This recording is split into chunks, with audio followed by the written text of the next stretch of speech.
যোৱাকালি ৰাতি 9টা বজাত জনজাতি ছোৱালী এজনী পলঞ্জা থানাত আহি এজাহাৰ দিলে যে তাইক দুজন ব্যক্তিয়ে ৰেপ কৰিলে বুলি।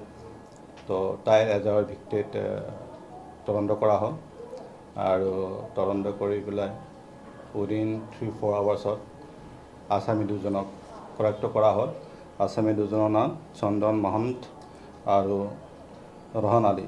আৰু চন্দন মহন্ত হ'ল গ্ৰিল জংচন বুলি এটা কফি শ্বপ আছে ABC-ত, তাৰ মালিক, আৰু ৰহন আলী তেওঁৰ কৰ্মচাৰী হয়। তদন্তত আমি গম পালোঁ যে যোৱা 25 তাৰিখে এই যিজনী ভিক্টিম আৰু ভিক্টিমৰ ফ্ৰেণ্ড এজনী এই চন্দন মহন্ত আৰু তাৰ কৰ্মচাৰীয়ে যে ক'লে যে শিৱৰাত্ৰিৰ ঘট পায়, ঘট খাবা নেকি? তেনেকৈ যে কেতিয়াও খোৱা নাই, এবাৰ খাই চাওঁ। তেতিয়াহ'লে সেই ঘট খুৱাম বুলি কৈ পেলাই তাতে কফি শ্বপৰ ওচৰতে ৰুম এটা আছে, তাতে বহালে। তাৰপিছত ঘটৰ সলনি তেওঁলোক মদ খোৱালে, ফুচলাই পেলাই। মদ খুৱাই পেলাই ৰাতি ক'লে যে এবাৰ ফুৰিব যাম বাহিৰত। তো ফুৰিব যোৱা চলৰে গাড়ীত বহালে। এই ভিক্টিমৰ বান্ধৱীয়ে কিবা এটা গম পালেহে তাই নামি দিলে যে মোৰ কাম আছে, মই যাব নোৱাৰিম। তো আনজনী ছোৱালী যিজনী ভিক্টিম, তাক লৈ পেলাই ৰাজগড়ত এটা হোটেলত লৈ গ'ল। হোটেলৰ নাম ৰশ্মি হোটেল। তাতে আকৌ মানে ফুচলাই পেলাই আৰু মদ খোৱালে।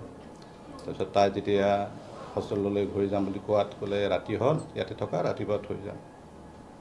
এই ৰাতি তাহাঁতে দুজনে মিলি পেলাই বেয়া কামটো কৰিলে।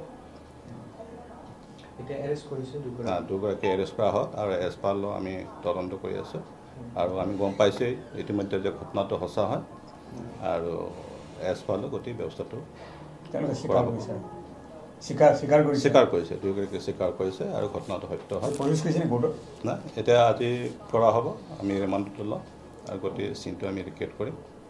এটা কথা কৈছে চিন্তনীয় বিষয় যে তেওঁলোকে মহানগৰ মানে মহাবিদ্যালয়ৰ ছাত্ৰীক আচলতে টাৰ্গেট কৰিছে, এনেকুৱা সেইটো এতিয়া গাঁৱৰ পৰা ছোৱালীবোৰ আহে, ইয়াতে মানুহবোৰতো তেওঁলোকে গুড ইণ্টেনশ্যনতে কাৰোবালৈ চিনাকি হয়, তাতে কিছুমান ক্ৰিটিকা দিয়ে, এডভান্টেজ ল'ব চেষ্টা কৰে।